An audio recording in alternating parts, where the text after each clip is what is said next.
Election চলে গেছে, তাই না? আমার কোনো ক্ষোভ নেই, আমার কোনো ক্ষোভই ছিল না।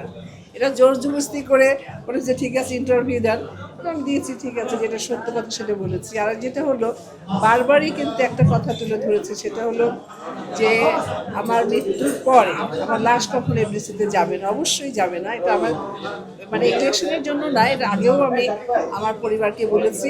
কিন্তু আমি রোজিনা, এফডিসি হলো গভর্নমেন্টের, আমার ব্যক্তিগত যদি কোনো কাজ থাকে অবশ্যই আমি এফডিসিতে যাব। আমার গভর্নমেন্টের যদি কোনো অনুষ্ঠান থাকে আমাকে যদি ইনভাইট করে, কারণ আমি এফডিসি থেকে কিন্তু আমার জীবনযাত্রা শুরু, এফডিসি থেকে কিন্তু নাম পেয়েছিল রোজিনা।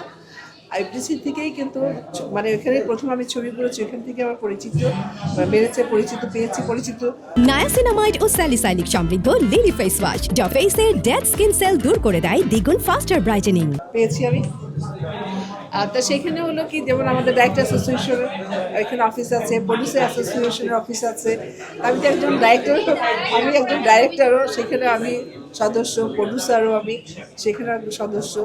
এফডিসি যে কোনো কারণে আমি যেতে পারি যতদিন আমি বেঁচে আছি, তাই না? আমি কাজও শুটিংও করতে পারি। তবে হ্যাঁ, এটা সত্য কথা, আমি বারবারই এক কথা বলছি যে যে কোনো কারণে হোক না কেন, আমি আসলে যে মৃত্যুর পরে কেন এত জায়গায় মানে নিয়ে যাবে, তাই না? যেখানে আমার মৃত্যু হবে আর সেখান থেকে যেন একেবারে শেষ মানে লাস্ট মানে রেস্টিং প্লেসে যেন আমি যেতে পারি।